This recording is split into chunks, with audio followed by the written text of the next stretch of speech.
see people, and I just knew, like, there's absolutely no possibility that a person like me has that kind of life. Mm-hmm. And I decided... And it's terrifying to think how close you were to being in that lifestyle. You were so close. I was so close. That's terrifying. Hi everybody, thank you so much for joining us on Dating Today, a conversation about modern dating issues. My name is Brock Olson, I'm your host. I'm a professional dating coach. And today I'm joined with my friend Gabriella. Say hi. Hello, I'm Gabriella. And today we're gonna be talking about breaking off and engagement. Yes, we are. Add it up. Gabriella, thank you so much for joining me on today's episode. This is a topic that I think a lot of women who are watching this show are going to get a lot of value from. They're going to really resonate with a lot of things that you're going to say. And I just cannot tell you how much I appreciate you being what I hope is going to be a very candid, a very open, a very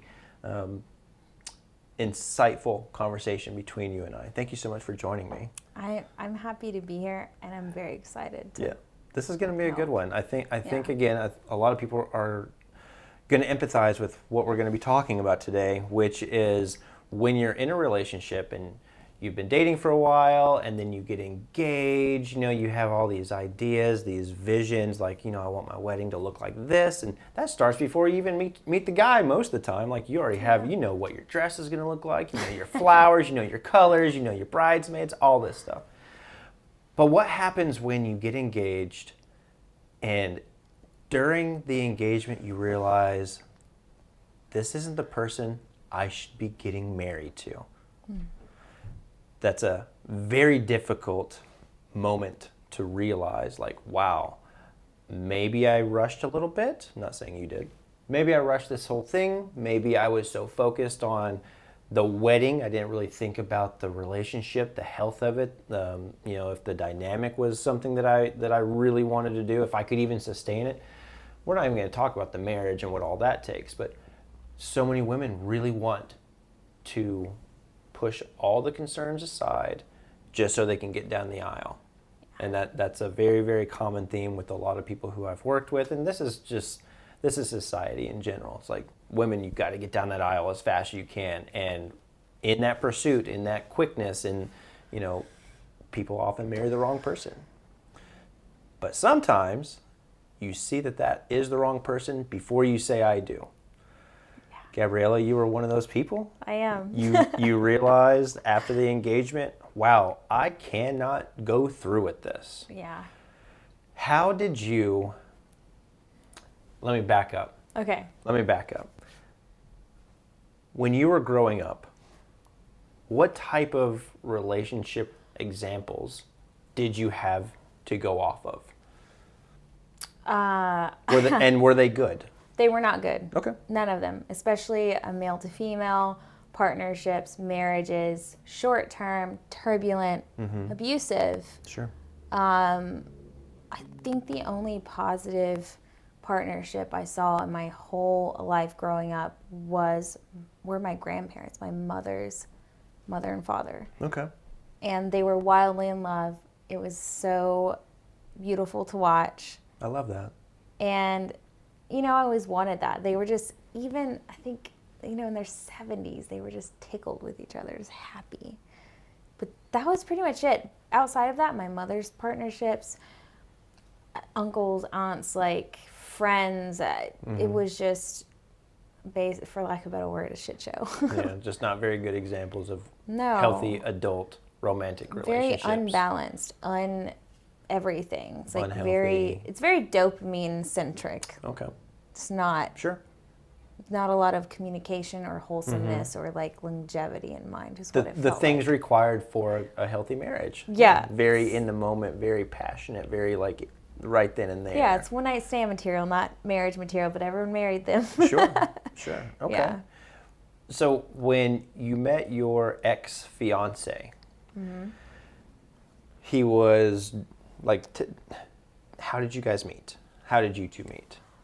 Was it through church? Was it through friends of friends? How did you guys? We met at the local juice bar. Okay. I was a barista. I just moved back. I could totally see you doing that. Smoothies, yeah. Yes, big time. I know. Well, I just moved back from Seattle. I had went there to pursue my naturopathic doctorate in nutrition, and I just didn't love it there. So I came back here and started over. And my friend owned it, so I worked there. I love food, and I met him there. He came there often. And I made his smoothies very special. Thought he was beautiful when I met him, like just one of those captivating humans I'd met. Sure. Shy, beautiful, stylish, interesting, mysterious. Yeah. I gotcha. Yeah. No signs of, hey, this is the guy I should marry. They weren't showing up yet. Oh no. I mean, I was no. I was 26. Okay. I don't know. Sure. Not yet. Okay. No, not Before you met him, had you had ideas and visions of, hey, if I get married, this is what I want it to look like, or were you most women have this idea already. A little bit. Yeah. A little bit. I definitely. Well, yes. So hang on. Let me backtrack. We can backtrack to let's backtrack to the person before him, because the person before him, it was very strong with that human. He was the guy that I left to go to med school for. Like, I went away, so we broke up. He's happily married now to an amazing person, but I was like, this is the guy. Okay. This is the man for me. He's amazing. He's beautiful. Like, we had so many good things, but we had a lot of not good things. Sure. But he was the guy that I envisioned. I was like, I even have a sketch that still sits in my planner to this day that I made of myself, like how my hair and my dress and things would be. I think I was like 24 when I did it. This is like 8 years ago, guys. So you did a sketch of what you'd look like on your wedding day. Like my dress and everything. It's like something I've carried with me ever since, just because, I don't know, I feel sentimental about it. At this point, I feel sentimental about it. Got you. But that was the person I envisioned those things with. The place, the how, the flowers, the feeling, the ambiance. When I met my last partner, my ex-fiance, I didn't think of that immediately, but I thought of it pretty quickly after, and it didn't look the same. Okay. And there were a lot of reasons why. Okay. So. Okay, so how long did you two, your ex-fiance, how long did you two date before you popped the question?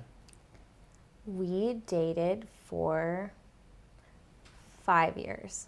5 years, and then he 5. And then he popped the question. Yes. Okay. Yeah.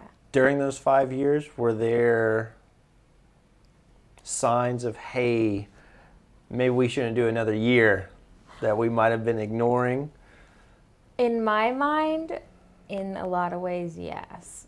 I don't think it ever occurred to him. Sure. There was a big incompatibility from the beginning. Okay. Why did we ignore the incompatibility? Because we all do this. We all do this at some stage or another. So mine was like you need to learn this lesson. You need to be better. This is something you need to grow from. That's why. And it has everything to do with sexuality. Okay.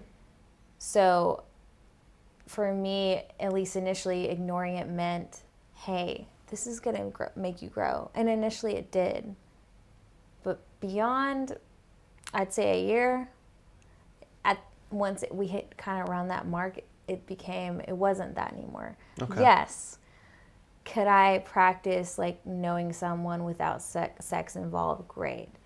Can I, see who I am without that in my life? Great. Learning things about myself? Fine. Loved it.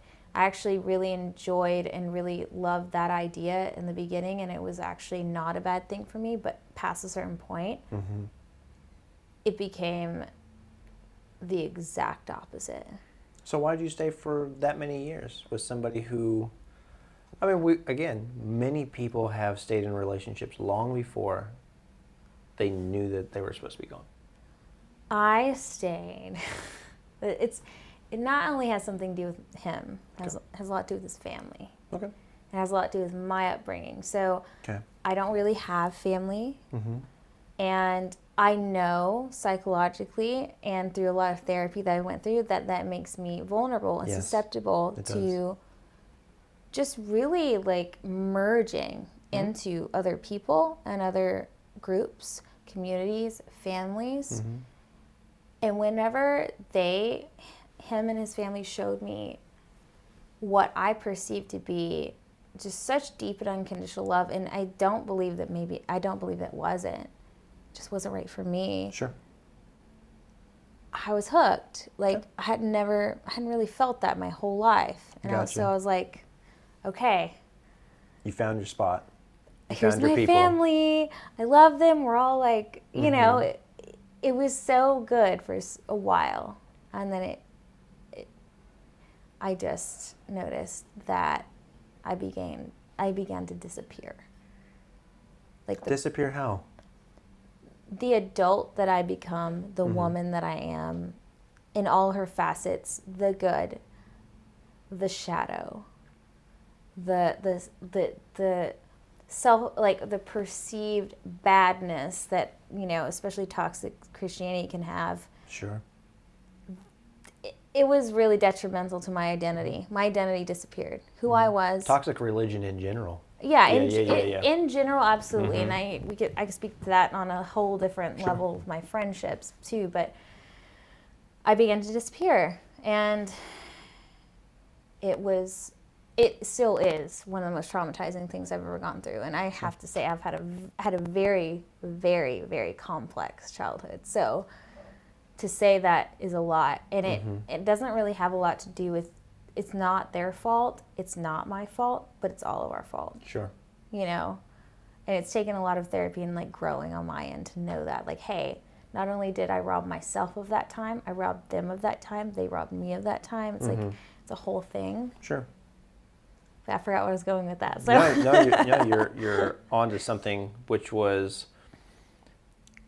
when, I mean, and we're going to get to the bravery, by the way. Yes. We're going to get to Yeah, the we'll bravery. get there. When you're realizing that somebody who you're with, whether you're engaged or not, but you've been with somebody for a long time, there's a couple layers of what you experience in terms of a breakup when you break up with somebody. Having been with somebody a long time, you break up with your romantic partner, you break up with your best friend, Oof, you break up with a family. These are all things that you lose after you've been with somebody for a significant amount of time. When I was married to my ex, or with my ex, and we went through a divorce, I lost my best friend, my lover. I lost her brother, who was a really good friend of mine, her family, who I loved and adore. The Sundays together over at their house, watching her nephews and all this stuff, and all of a sudden, you're gone. you lose an You entire lose lifestyle. all of that. The bravery, Gabriella, that you exhibited when you made the difficult decision after seeing, hey, things aren't quite what I need. I am a shadow of myself. I am being muted out. I'm being squeezed and shrunk, and I'm slowly disappearing. The bravery to choose yourself after you have publicly acknowledged that you are engaged. Where did you find that strength? Where? How'd you do that? Because, and I say this because there are so many women who are engaged and they know they're engaged to the wrong man. They know this. Mm-hmm. How did you find the strength, and how can they find the strength to make that difficult decision? I had a really good friend, and she was the beginning of it. Mm-hmm. Someone who could kind of turn a mirror on myself and show me what I was going through. Mm-hmm. Because I was so, you know, when you're in it, you're so close to it. Sure. You can't see it. Yeah. You can't. That's why everyone says, like, hindsight is 20/20, right? Mm-hmm. And like, once you get out of something, like, you can look at it objectively. Sure. Like, oh my God, Mm-hmm. that was the most abusive, turbulent thing I've Sure. ever gone through. But it kind of, yes, I had the thoughts, Mm-hmm. I had the feelings. It had everything to do with us not having the same love language. Sure. Had everything to do with him being Christian and me not. Yeah.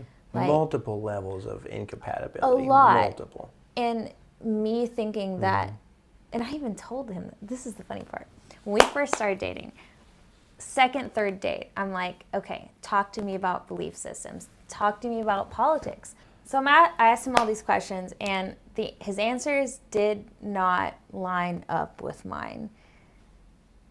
But at that age, I was 26. Mm-hmm. I was already in love with him and enamored by him. And I was like, okay, well... maybe we could work on that. Well, maybe he'll change. Like, if blah, blah, blah, when blah, blah, blah, and we'll get back to this if, when. Please ask me about it again. Okay. So I came to this big realization, even in the partnership before him, what I really saw was really very, very aware of all these level of compatibility that you need to have. Mm-hmm.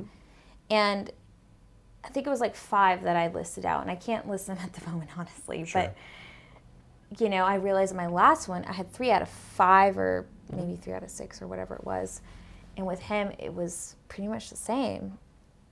But I was like, oh, but he's different. He's kind. He's this, that, and the other. You make excuses because, yes, you do. Dopamine. Yep. Oxytocin. Yes.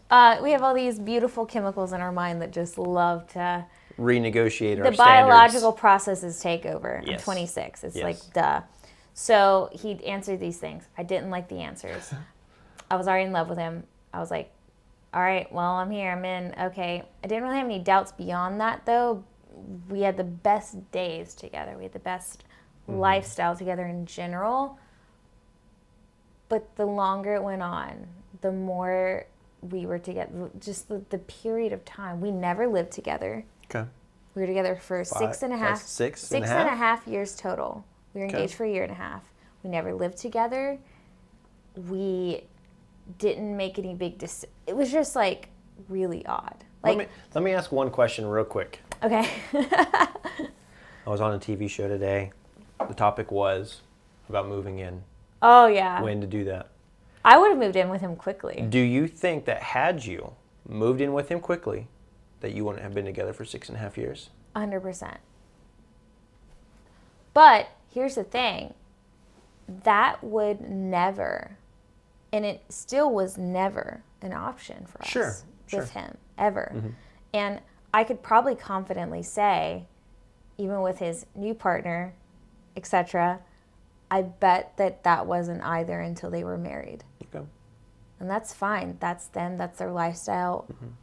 That's not mine. Sure. But you see the value in having the opportunity to move in. I absolutely do. Mm-hmm. Because I don't look to find partnerships. Sure. I feel like we find each other. Mm-hmm. And when you do, that's what it is. It's a season. Yeah. It's an episode. Mm-hmm. It's years. It could be a decade. It could be your life. I don't look for people like, hey, I want to get married. Like, this is forever. No, it's like, hey, I'm in my life right now, today, always today. And today I want you in it.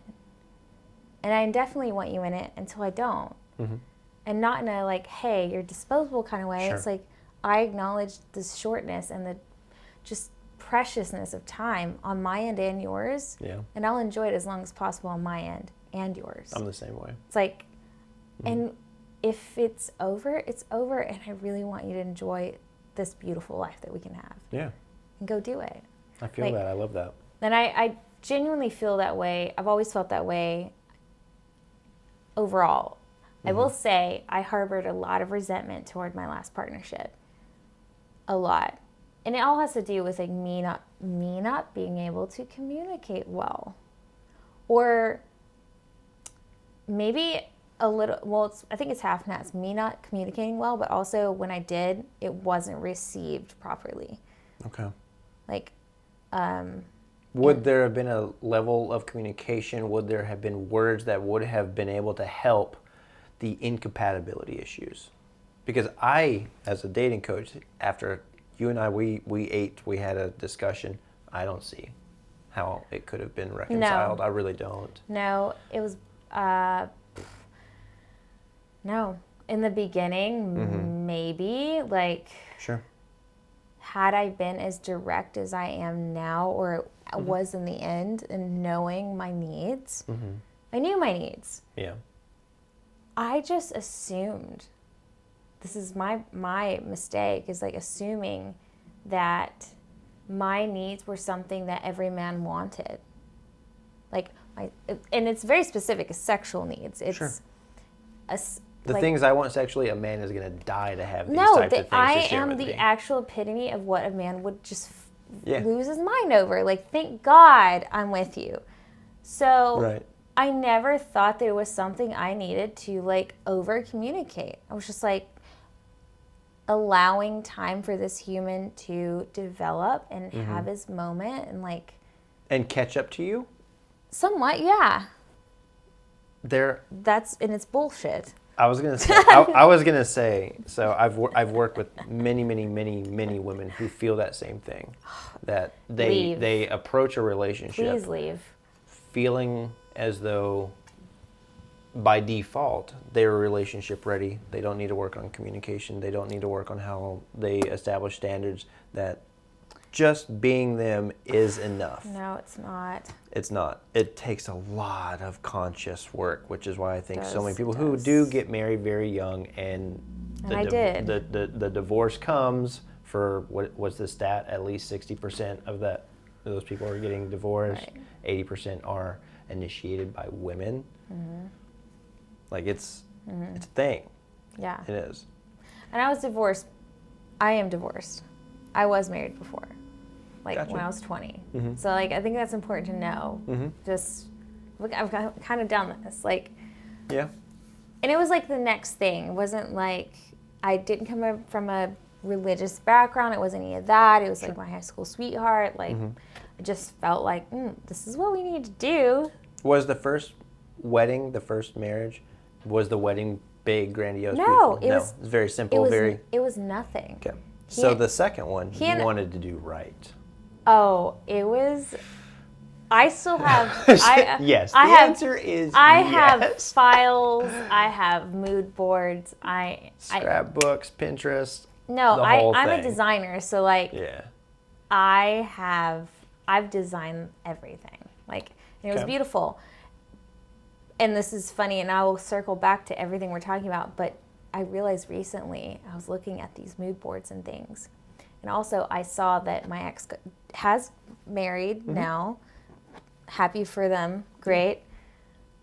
But when I looked at them and their wedding, and I looked back at the things that I made, I realized it was like one of the sweetest, it makes me want to cry, beautiful things. I said, he was never my husband, because that would never have been my wedding. Because I know what mine is. No, it's not about it. It's not about that at all. But just that small detail was like so enlightening for me. And I looked at the two of them. I like accidentally saw a photo of them getting married. And I was like, thank God for them. Like, good, cool.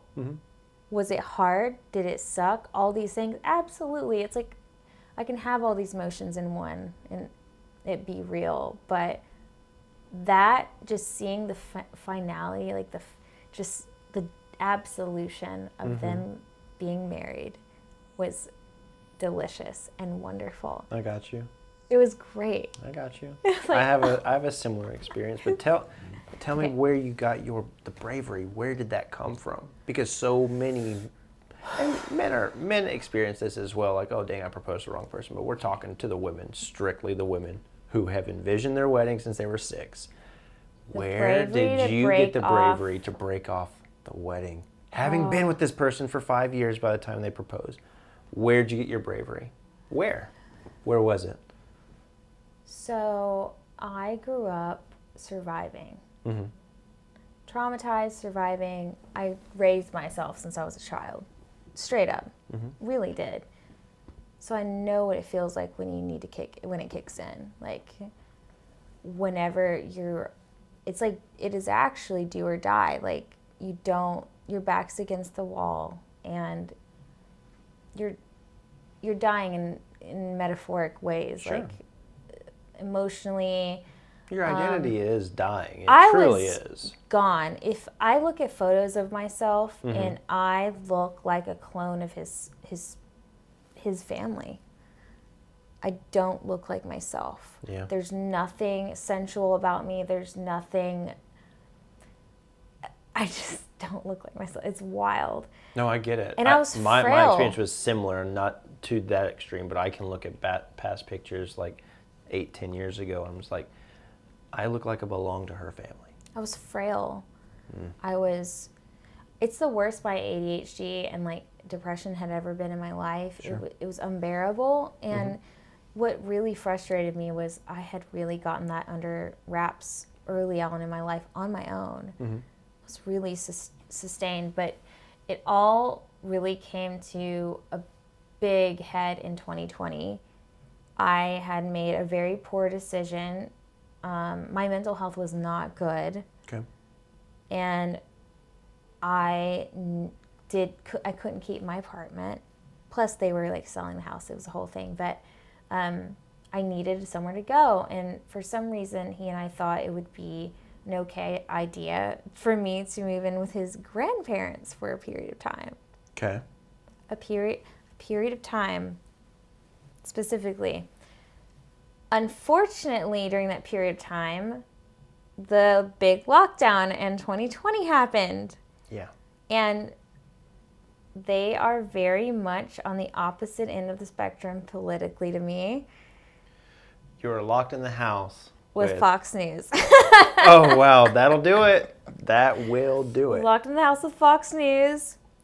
There was no escaping the sound. There was no escaping the smells. There was no escaping anyone or anything. Okay. I was lonely. I'd been lonely I was lonely in the entire 6.5 years. Sure. But I was never alone. Yeah, this is different. Okay. It was miserable. What got me to the point of actually being able to do it was me. I actually had a heart attack in 2020. And no one took it seriously. You had a heart attack in 2020 because of the stress, the anxiety, the medication, the anxiety, the being in that house, the everything just piling on top of me. And it's like it's literally, I feel like I'm thinking of Rose from Titanic. It's like I'm screaming at the top of my lungs and nobody can hear me. No one can hear me and no one's listening to me. No one's listening to the words that are coming out of my mouth. The help that I need, no one is giving me. My needs are not being met and no one freaking cares. So I had to care. You chose you. I had to. And it was really simple. It was one of the weirdest, it was like this small traumatic experience. I was in that house with the grandparents. I felt like I couldn't leave because I watched too much sci-fi and I was like, okay. I can't leave. Like, I'm going to kill these people if I leave and come back with something. Like, we're going to turn into zombies or something. Oh, goodness. Okay. It was early on, and, I think his mom came over and wasn't announced. And it triggered me so. She just showed up. She just showed up. Because that's her parents. That's her home. Yes. Got you. I understand that. Yeah. But I was in a whole different place. My safety was jeopardized. My well-being was compromised. And I literally crawled into my closet and rocked back and forth like I did when I was a kid, and I was scared. And it was like that weird triggering moment. And I was like, okay, I'm not okay here. Where do I feel okay? And I started paying attention to that. And it was hard because we were on lockdown. And one of my closest friends, her name is Claudia, she talked me through these things. Like, she has ADHD as well. We both have similar backgrounds. And I went to stay with her and her partner in Nashville for a month. Okay. And in that month, fresh air. The objectivity, the anger, the resentment, the pain that boiled up inside me was just unbelievable. And I'm laughing and smiling at it now because it is beautiful. Like, thank God for that pain and that anger and that resentment. Like, otherwise, I don't know. I'm probably pregnant and ringgold right now. Who knows?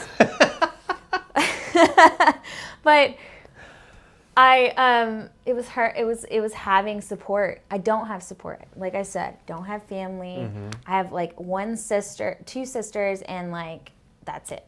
And we're very hands off. It's like, so having someone really in my corner who understood what I was going through, who's there for me, who helped me work through it, who thank God has a psych background.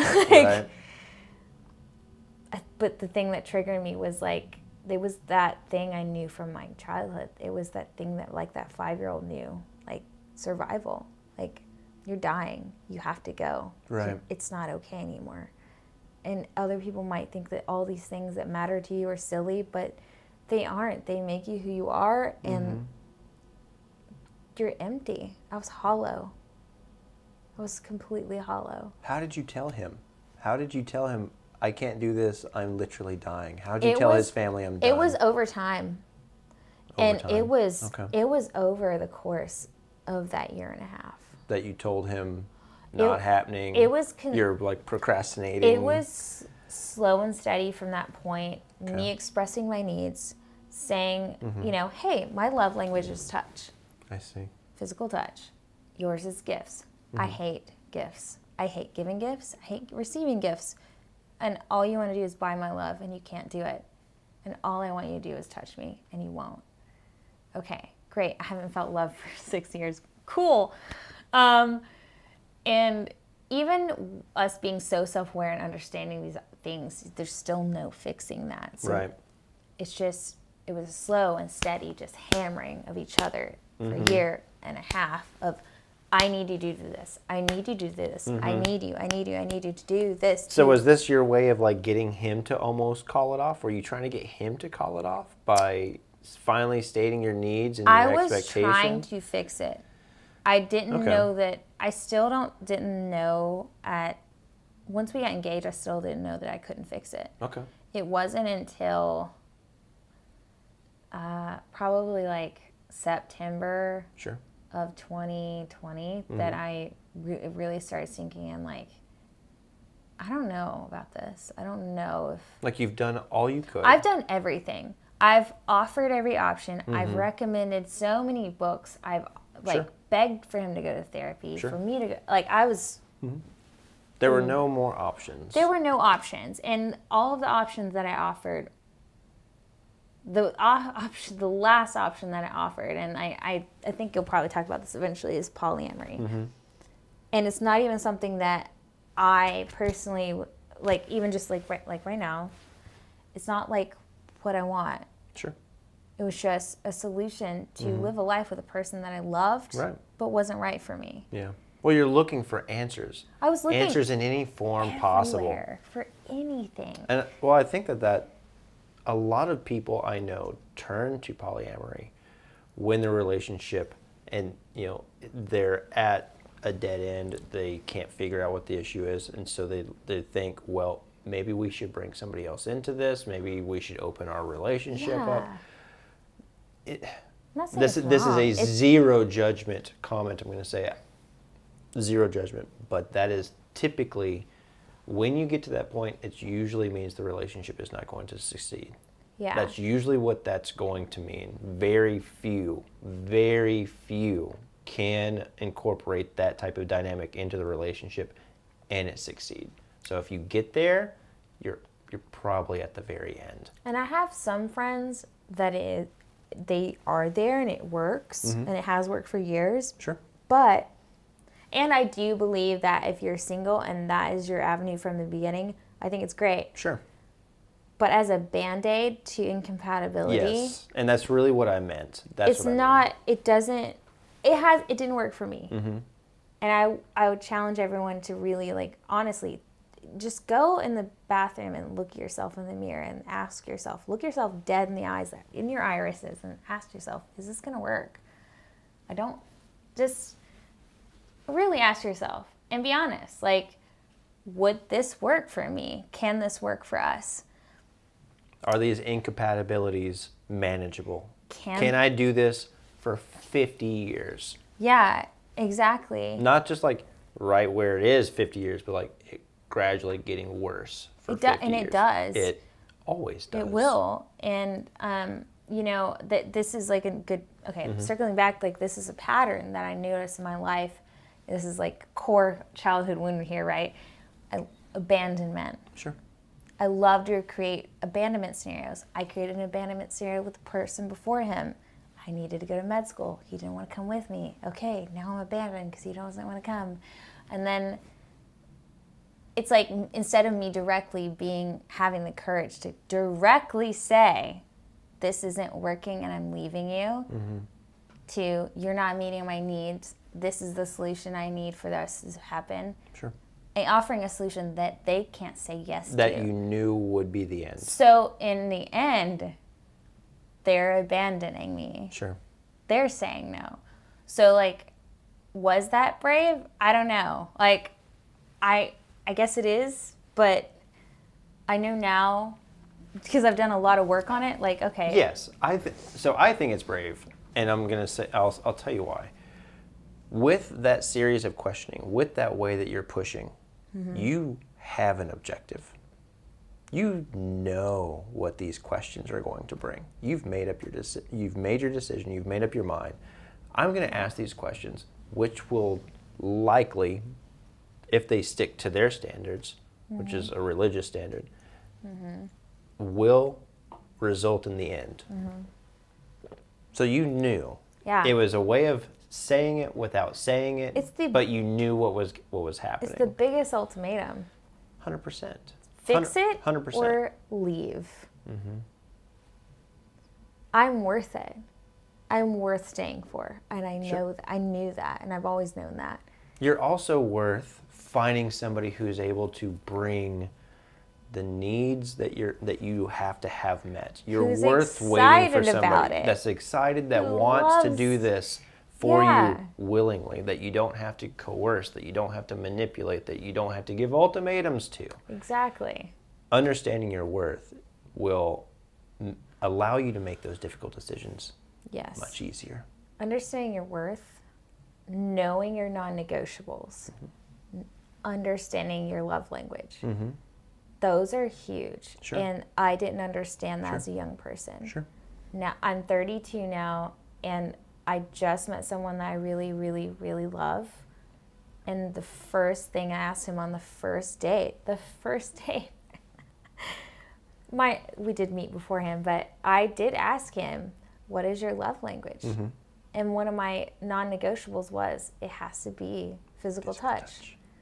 And I also asked, what is your belief system? And a non-negotiable for me is, you cannot be Christian. Sure. Absolutely not. And he's a recovering Christian, I love that. a toxic Christian background. Yeah. So.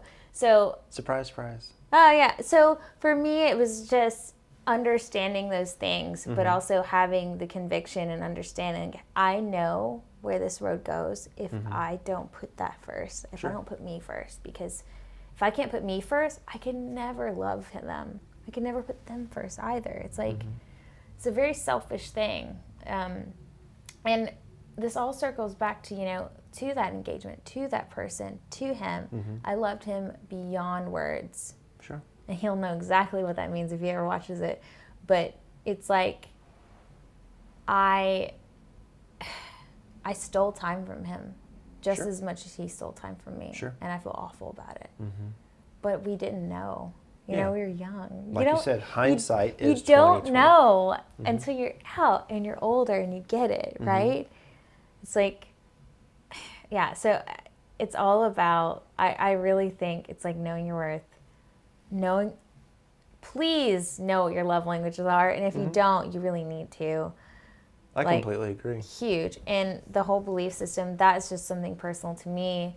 I realized after that partnership, I need to be with someone who shares the love of nature and being outdoors and and the oneness, like that, like sharing that kind of thing is huge for me, because I'm a very spiritual person. So it's like, so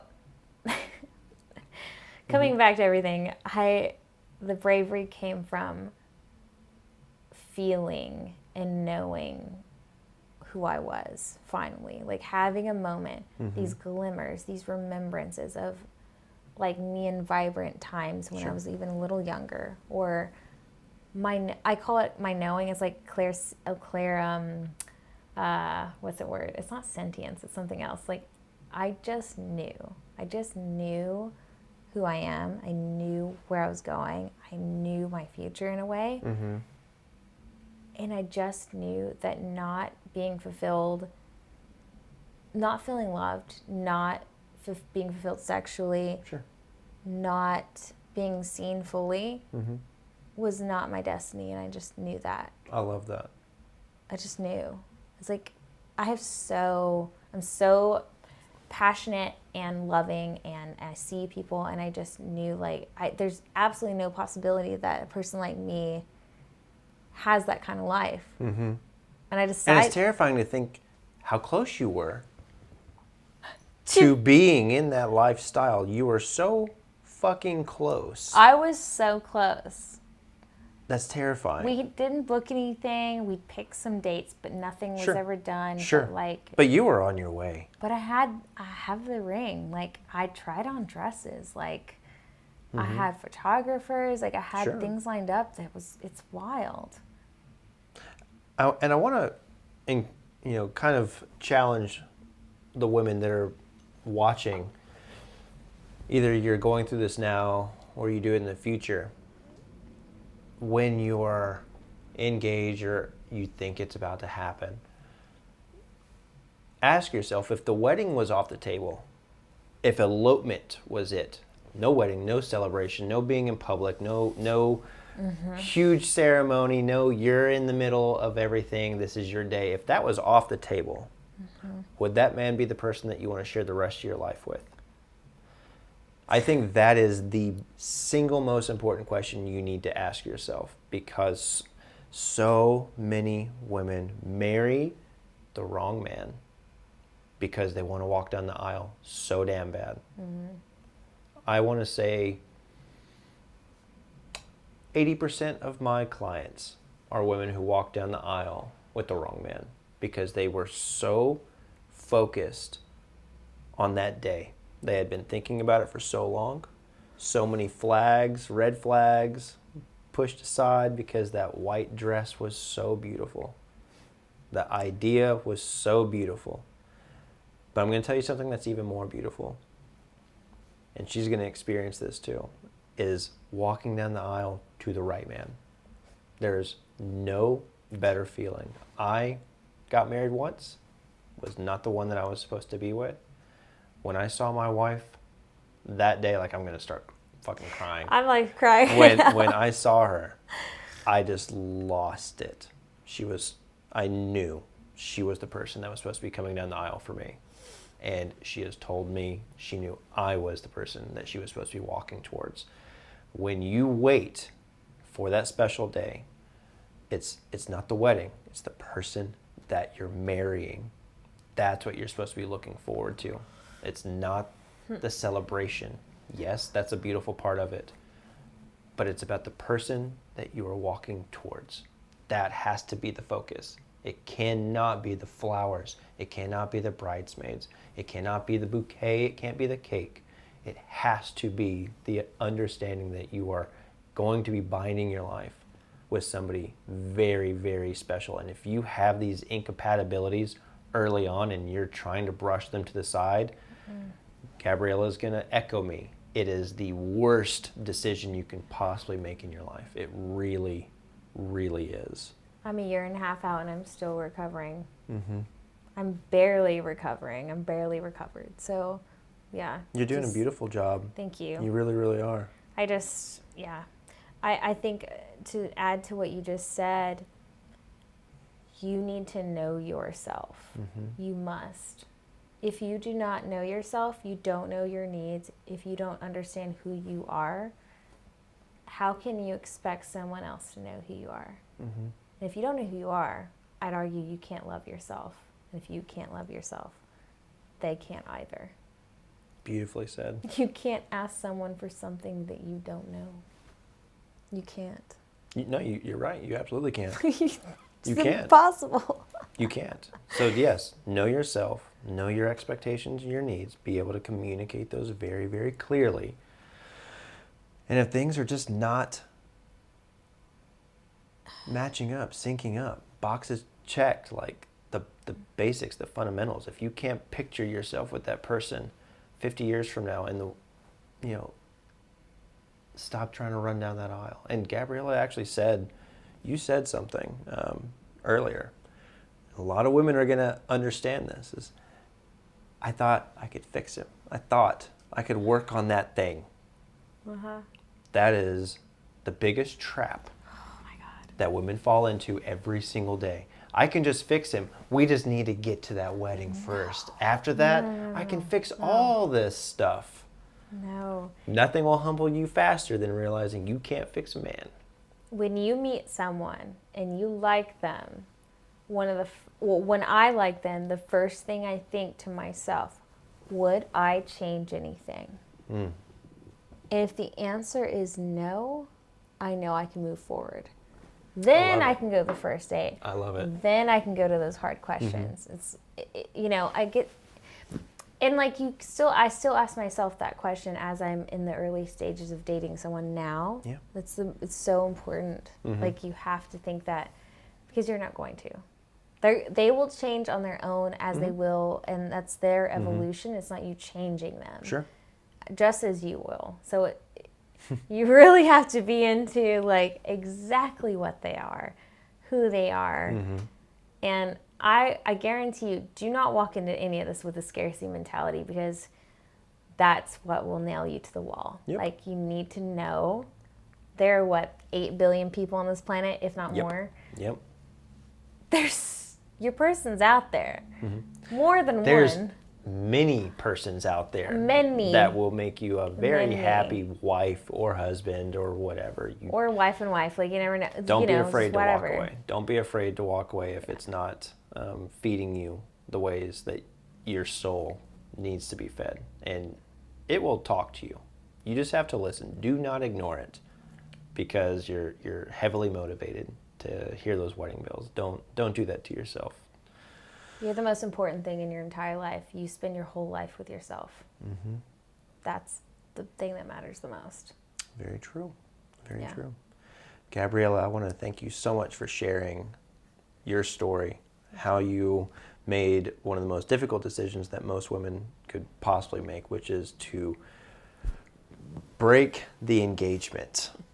Yeah. But you chose yourself. I did. And in choosing yourself, you allowed yourself to rediscover who you were, who you had lost, redevelop who you want to be, and be able to give the best version of who you are to somebody in the future. And you're with somebody right now, and I'm sure they appreciate all that hard work. I'm sure as hell they appreciate that you're not married right now to the wrong person. Yeah. Yeah. So all the ladies out there that are watching, don't be afraid. There's always somebody out there that is going to be able to deliver on your needs, on the standards that you have. You cannot fix a man. You cannot fix a man. I'm going to say it one more time. You cannot fix a man. You cannot fix a partner, period. Well, Gabriella, thank you again so much. Really appreciate you jumping on and sharing this with us. Ladies, hope you found this episode valuable. Like and subscribe to Brock Olson, the dating expert, on YouTube. If you have any comments, if you want to weigh in, leave that in the section below. Gabriella, thank you. Thank you. All right, guys. Thanks. We'll see you later. Add it up.